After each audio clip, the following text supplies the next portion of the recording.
Kapan waktunya?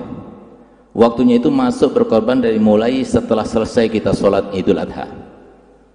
Setelah selesai kita Idul Adha, langsung masuk waktu kurban. Sampai kapan? Sampai terbenamnya matahari pada tanggal 13. Jadi 4 hari waktunya untuk berkorban. Hari pertama nggak punya uang, tunggu kedua. Kedua punya uang, tunggu ketiga. Nggak punya uang juga. Hari keempat ini nggak punya uang juga, sudah berarti nggak ada tuntutan. Tapi kalau seumpama satu keluarga ada yang mampu tapi dia tidak melaksanakannya, maka hukumnya makruh kepada semuanya. Karena ini namanya sunnah kifayah. Jadi sunnah kifayah itu kalau satu rumah yang berkorban itu ayah saja, misalnya anaknya enggak, sudah cukup gugur, tapi yang dapat pahala yang berkorban. Tapi tuntutan untuk mereka semuanya untuk berkorban tidak, sudah gugur dengan satu orang berkorban. Itu kalau dalam satu rumah, dalam satu keluarga itu ada beberapa orang. Nah, kemudian apa yang harus kita lakukan dengan daging kurban? Kalau bisa kita menyembelih sendiri, sunnah untuk kita menyembelih sendiri, sebagaimana Nabi SAW menyembelih sendiri.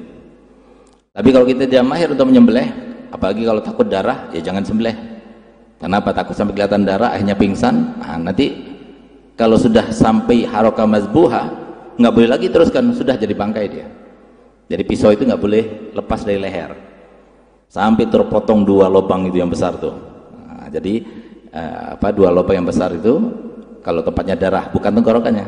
Jadi di atas tenggorokannya itu ada 2 lubang yang besar. Nah, itu sudah potong dua-duanya, berarti selesai sudah. Tapi belum terpotong itu, hanya lepas, dimasukkan lagi. Kalau masih ada harokah mazbuh, harokah mustaqirrah, boleh diteruskan. Tapi kalau sudah harokah mazbuh, nggak boleh lagi, sudah jadi bangkai. Pernah Sayyidina Umar bin Abdurrahman Athos, beliau itu pernah memerintahkan muridnya untuk nyembelih. Ketika disembelih kambingnya belum sempurna, ternyata terpental pisaunya, sehingga jadilah kambing itu bangkai. Itu dikasih kabar kepada Sayyidina Al-Habib Umar bin Abdurrahman Athos Sahibur Ratib, maka beliau itu menangis jadi-jadinya, sehingga beliau itu mengatakan, ya Habib, jangan kau menangis, biar kami ganti, kalau perlu saya ganti 10. Apa kata Habib Umar? Bukan saya menangisi kambing yang sudah kalian sembelih dengan cara yang salah, itu tidak.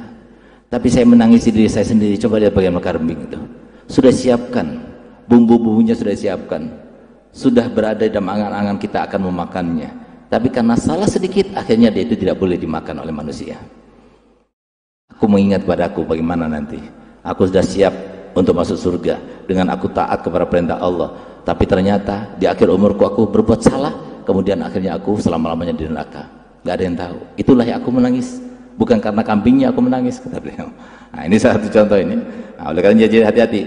Kalau mahir, bismillah. Kalau nggak mahir, jangan coba-coba. Ya, silakan coba-coba dalam hal lainnya. Tapi kalau coba dalam ini jangan. Karena Pak banyak, duitnya kan banyak. Gitu. Apalagi sapi, jangan coba-coba deh. Gitu. Nah, jadi lebih baik serahkan pada orang lain.